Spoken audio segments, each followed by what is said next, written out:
इस वीडियो में मैं जो बताने वाला हूं, मैं वो अपनी अगली जनरेशन को बताना चाहूंगा। मिडिल क्लास ट्रैप आपको गलती से नहीं मिला है, आपको गरीब रखा गया है। इसका पूरा सबूत देने के साथ में कैसे इसको ब्रेक कर सकते हो वो बताऊंगा। मुझे हैरानी हुई और तरस आई इस वीडियो को बनाते वक्त, रिसर्च करते वक्त। जितना दुख इस वीडियो को देखते वक्त आपको होगा कि आपको ब्रेन वॉश करा गया है गरीब रखने के लिए, उतनी ही खुशी इस वीडियो के एंड में आपको होगी कि आप अपनी फैमिली का वो पहला इंसान बनोगे जो मिडिल क्लास ट्रैप को तोड़ेगा। डिस्क्लेमर, इस वीडियो में मैंने कड़वे वचन बोलने का जोखिम उठाया है, तो अगर आपके जेब में पैसा नहीं है तो मेरे पे गुस्सा करने के बजाय, कमेंट में गालियां बकने की बजाय आप ये गुस्सा अपने काम में निकाले। Thank you. Fight club movie का एक सीन है, मिडिल क्लास इंसान वो चीज खरीदेगा जिसकी उसको जरूरत नहीं है, उस पैसों से जो उसके पास में है नहीं, यानी कि लोन लेके, और उनको इम्प्रेस करने के लिए जिनको फर्क पड़ता नहीं है, और उस लोन को पे करने के लिए जिंदगी भर वो काम करेंगे जो उनको पसंद नहीं है। मिडिल क्लास इंसान बाहरी आदमी है, ये केवल GST, income tax, capital gain tax नहीं भरता है।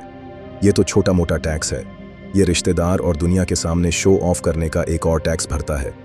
पैसा भी बिल्कुल टाइम की तरह है, वेस्ट करते वक्त फील नहीं होता, लेकिन हिसाब लगाते वक्त यकीन नहीं होता कि इतना खर्च कर लिया। आज बात करेंगे मिडिल क्लास ट्रैप से बाहर आने की 4 कारण बताऊंगा। इन 4 चीजों की ही वजह से लोग गरीब रहते हैं और कभी बाहर नहीं आ पाते हैं।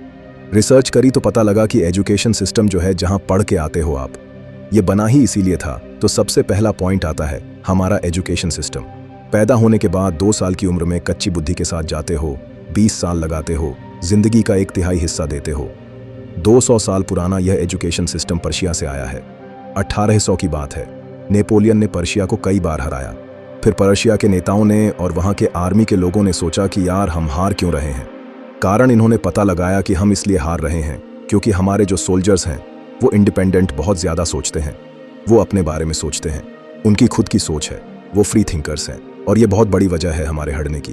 तो इनको डिसिप्लिन में लाने के लिए, ओबीडियंट बनाने के लिए कि बस ये बात माने गुलाम की तरह, इसके लिए सिस्टम बनाया गया, स्कूलिंग सिस्टम, जिसको फैक्ट्री मॉडल स्कूल कहते हैं। पहली बार बनाता ये है। उसके बाद में हुआ यह कि यह दुनिया में 1900 के आसपास इंडस्ट्रियल रेवोल्यूशन आया, बड़ी बड़ी फैक्ट्रीज बनने लगी। फैक्ट्री के मालिकों को नौकर और हुक्म मानने वाले लोगों की जरूरत पड़ी, और नौकर बनाने का सिस्टम ऑलरेडी बन चुका था जो पर्शिया ने बनाया था 1800 के आसपास। फिर उसी स्कूलिंग सिस्टम से लोगों ने नौकर बनाए, क्योंकि उस वक्त के फैक्ट्री के ओनर, अरबपति, कैपिटलिस्ट लोग ऐसे वर्कर्स की डिमांड कर रहे थे।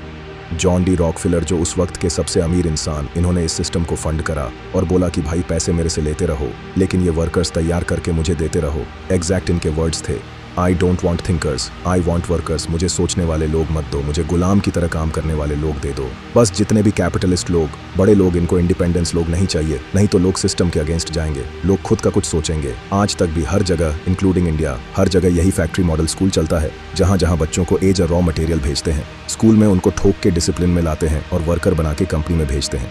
इसी कारण से आप देखोगे सिस्टम में फाइनेंस लिटरेसी नहीं पढ़ाई जाती है।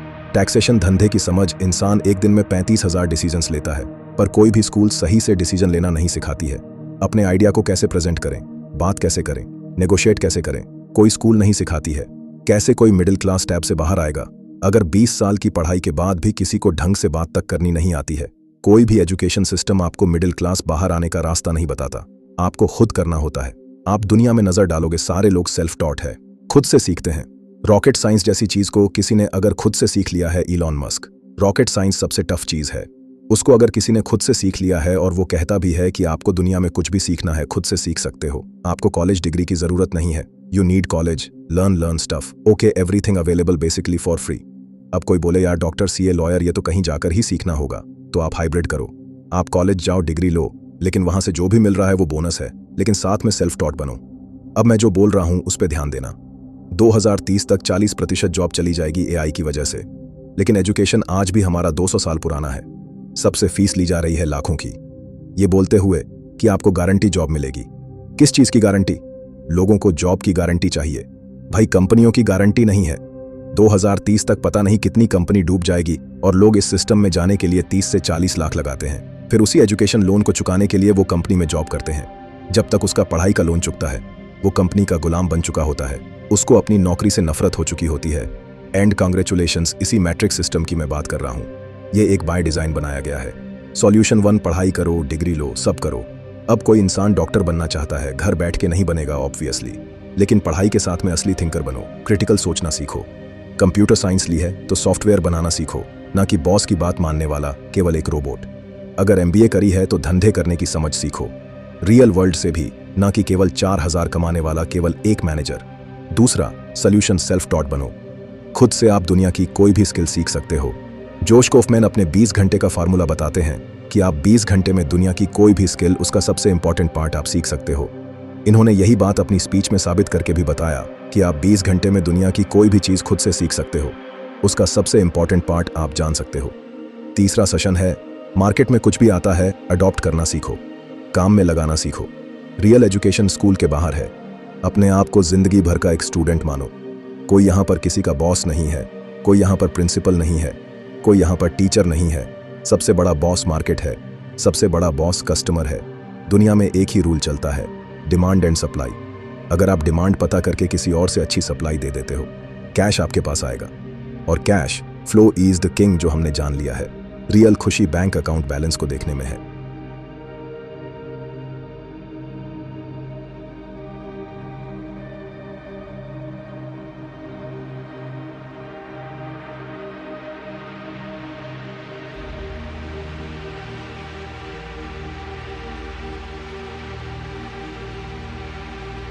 डिग्री के परसेंटेज देखने में नहीं, वो समझो। रिच रॉय बर्ड है, psychology of money, think and grow, rich how to, think like Leo Vinci, ऐसी और भी कई बुक्स है। पता लगाओ, पढ़ो। यूट्यूब, इंस्टाग्राम पे ऐसे पेजेस फॉलो करके अपने आप को घेर के रखो, जो रियल नॉलेज की बात कर रहे हैं, जो पैसों की दुनिया की प्रैक्टिकल नॉलेज की बात करते हैं। ये पूरा था एजुकेशन का, हम इससे बाहर निकलते हैं। अब दूसरे कारण पे आते हैं, और ये दूसरा कारण मैं सबसे अग्रेसिवली बोलना चाहता हूँ। इसी कारण की वजह से समझदार होशियार इंसान भी अपनी 35 की उम्र में, 40 की उम्र में आने के बाद में बहुत बड़ा पछतावा करता है कि मैंने ये गलती कर दी। सबसे ज्यादा अगर कोई पीछे रहा है पैसे कमाने से, अमीर बनने से, मिडिल क्लास ट्रैप से बाहर आने से, तो वो ये है कि उसको दुनिया में हर जगह एक्टिव होना है। कोई दोस्त है, कोई नॉन है, कॉलेज में पार्टी है, कहीं पे भी कोई इवेंट हो रहा है, आप बोलो मेरा बिल्ड मोड ऑन है या फिर मॉक मोड ऑन है, जो भी आप नाम दो इसको कि भाई मैं कुछ करने में लगा हूं, वो मेरा मोड ऑन है। मैंने उस वक्त भी स्क्रिप्ट लिखी है जब मेरी गली में शादी थी, मेरे क्लोज रिलेटिव की शादी थी, मेरा पूरा घर खाली था, रात का समय मुझे फोमो हो रहा है, बेचैनी जो है वो मेरे पेट के अंदर तक फील हो रही है, लेकिन फिर भी मैं स्क्रिप्ट लिखता रहा। आज मुझे लगता है कि अच्छा हुआ मैंने वो मजे मिस कर दिए, क्योंकि अगर मैंने वो मिस नहीं करा होता तो आज जो मैं ये कर रहा हूं यह मिस हो जाता। कुछ तो आपसे मिस होगा ही। मिस क्या करना है वो आपका निर्णय है। फाइनेंशियली टूटे हुए जो लोग होते हैं वो हर जगह एक्टिव होते हैं। चांद पे फंक्शन रख दो आप, वहां चले आएंगे। उनको फोन करो, हाँ क्यों नहीं आएंगे, आपने बुलाया तो बिल्कुल आएंगे। लेकिन इनके रूम में जो टेबल चेयर है, खड़े होकर वहां जाकर बैठ के काम करने की हिम्मत नहीं हो रही है। इतना नहीं चल पा रहे हैं, उतना चल लेंगे, लेकिन डायरेक्ट मना करना नहीं आता है। बोलो भाई, मेरा बिल्ड मोड ऑन है, मेरा एक मोड है वो ऑन है, प्लीज सपोर्ट मी। मेरा करियर है, मेरी जिंदगी है, आई कैन नॉट कम। अभी नहीं आ सकता, फिर कभी आऊंगा फुल मोड में। अगर इतनी बात किसी को समझ नहीं आती है तो वो आपका रिश्तेदार नहीं है, वो आपका रिलेटिव नहीं है। अमीर लोग इजी टू फाइंड होते हैं, हार्ड टू रिच होते हैं इजी टू फाइंड। अभी इनके बारे में कुछ जानना है, सर्च करो, सब मिल जाएगा। Easy to find, hard to reach, कोई भी रीच आउट नहीं कर सकता। अभी इनको कॉल करके इनका 1 घंटा आप खा नहीं सकते। ये अपने टाइम को प्रोटेक्ट करते हैं। अगर आप अपना टाइम प्रोटेक्ट नहीं करोगे, यस यस बोलकर हर जगह एक्टिव रहोगे, तो एक दिन कोई अमीर जो अपना टाइम प्रोटेक्ट कर रहा है वह आपको हायर करेगा, काम पे लगाएगा। कोई मुझसे पूछता है यार कि आशीष मुझे कोई इंटरनेट से पैसे कमाने के तरीके बता, यूट्यूब पे कैसे करते हैं बता। मैं सारा बताता हूँ, आधा घंटा देख के पूरा। फिर जब 10 दिन के बाद में वो बंदा मुझे फिर से मिलता है, मैं पूछता हूँ कहानी कहाँ तक पहुंची आपको, मैंने बताया था सब कुछ। तो वो कहता है यार थोड़ा सा ना इधर हो गया था, थोड़ा ना उधर हो गया था। मेरे सिटी के अलावा बाकी जितने दोस्त हैं वो सब मेरे से बात करते करते अपने मिडिल क्लास ट्रैप को तोड़ चुके हैं, लेकिन मेरी ही गली, मेरे ही टाउन के जो लोग हैं मुझसे बात करके अपने मिडिल क्लास ट्रैप को तोड़ नहीं पा रहे। क्यों? क्योंकि इनको पूरी दुनिया चलानी है। तीसरा कारण, शादी एक दिन सबको करनी है। 4 लाख करोड़ की ये जो इंडस्ट्री है आपको बेवकूफ बना रही है। आप महंगी शादी करते हो, शो ऑफ करते हो, 10 साल की फिर ईएमआई पढ़ते हो, फिर कुछ नहीं कर पाते हो क्योंकि पहले लोन तो चुके हैं। फिर बात समझ आएगी मिडिल क्लास से बाहर कैसे आए। लोग 30 से 40 लाख की शादी करते हैं, 30 दिन के बाद लड़ाई हो जाती है। दोनों पार्टी मुंह लड़का के बैठी है। समझ नहीं आ रहा कि शादी टूटने का डर है या पैसे खर्च होने का दुख है। आपको पता है इंडिया में सबसे सस्ती शादी किसने करी है? मुकेश अंबानी ने अपने बेटे की उनके नजरिए से सोचो। सिर्फ रिलायंस कंपनी की बात कर रहे हो। उस कंपनी के 5 दिन की जो कमाई थी उतना खर्चा करा है केवल। यहां इंडियन फैमिलीज पूरे साल में जितना नहीं कमाते हैं उतना शादी में खर्च करते हैं। 1977 की बात है, देश में गरीबी थी। गवर्नमेंट ने शादी में गेस्ट को बुलाने की लिमिट सेट कर रखी थी। 25 से ज्यादा आप बुला नहीं सकते। शो ऑफ मना था। ऐसा भी था कि खाना नहीं है, आइसक्रीम खा के जाओ, घर जाके खाना खाओ। किसी ने अगर 200 गेस्ट बुला दी तो फाइन भरना होता था, कानूनन अपराध था। पत्रिका पे लिखा होता था कि भाई इतने लोग आना वरना मरवाओगे हमें। लेकिन फिर 1991 में हमारा देश लिबरलाइज्ड हुआ, फॉरेन कंपनीज आने लगी, सक्सेस, पैसा, फैक्ट्री, कंपनी, ये सब होने लगा। शो ऑफ की दुनिया थोड़ी सी स्टार्ट होने लगी। और सबसे बड़ा इंपैक्ट सिनेमा का। बॉलीवुड तो शुरू से बनाते आ रहा है, आज भी बना रहा है मिडिल क्लास लोगों को। कोई गुटखा बेच रहा है, कोई सट्टा बेच रहा है। तो गानों और बॉलीवुड की शादी का फर्क हमारे ऊपर पड़ा। दिल वाले दुल्हनिया ले जाएगी टाइप मूवी का हमारे ऊपर फर्क पड़ा। शादी धीरे धीरे जो है वो महंगी होने लगी। आज 2022 में एवरेज शादी इंडिया में 25 लाख रुपए की होती है। सुनना, 25 लाख रुपए की होती है। 2024 2 ही साल के बाद में यह एवरेज शादी अब 36 लाख रुपए की होती है। अब जिसके पास पैसे हैं वो करे, लेकिन बाकी लोग प्रेशर में आके लोन ले रहे हैं। 30,000 रुपए कमाने वाला है, ऐसा तो नहीं है कि पूरे की EMI भरेगा। 1,000 रुपए से घर चलाएगा जो चलता नहीं है, फिर 15,000 की EMI भरेगा, तब जाके उसको 20 लाख के लोन को चुकाने में 10 साल लगेंगे। शादी के बाद के सबसे अच्छे मोमेंट्स तो इसने लोन में दे दिए। बेस्ट टाइम जो बिताना था उसको अपनी वाइफ के साथ, वो तो टेंशन में बिता रहा है। पहले स्कूल के सिस्टम से कोई कम खराब हुए थे, जब शादी के बाद 10 साल यहां खराब होना था। लोगों को इंस्टाग्रामेबल शादी चाहिए। अब ये इंस्टाग्रामेबल क्या है? 10,000 से 5 लाख की कोटेशन आती है फोटोशूट की। प्रॉपर फोटोग्राफी होती है, उसको इंटरनेट पे दिखाते हैं। अब ये जो शो ऑफ का टैक्स है वो केवल गली में नहीं भरा जाएगा, पूरी दुनिया को दिखाने का शो ऑफ टैक्स भरा जाएगा। इंडिया में हर साल कितनी शादी होती है? मैं जब रिसर्च करी मुझे लगा गलत है यार ये, पर हर साल 1 करोड़ शादी होती है। आप सुन रहे हो, 1 करोड़ कितने लोगों की कैपेसिटी है 36 लाख की शादी करने की। इंडिया में सिर्फ 1% ही लोग हैं जो पूरे साल का 25 लाख या उससे ज्यादा कमाते हैं। मैं तो कहता हूं जो एग्जैक्ट 25 या 30 लाख भी कमाता है साल का, वो भी 36 लाख की शादी अफोर्ड नहीं कर सकता। अनुष्का शर्मा की नेटवर्थ है 255 करोड़। उसके हस्बैंड विराट कोहली की नेटवर्थ 1000 करोड़ है।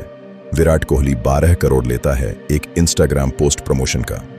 तब जाकर के अनुष्का ने अपनी शादी में 7 लाख का लहंगा पहना, जिसकी इतनी डिमांड हो गई कि हर दुल्हन को शादी में उसकी फर्स्ट कॉपी पहननी है, जो कम से कम 80,000 रुपए की आती है।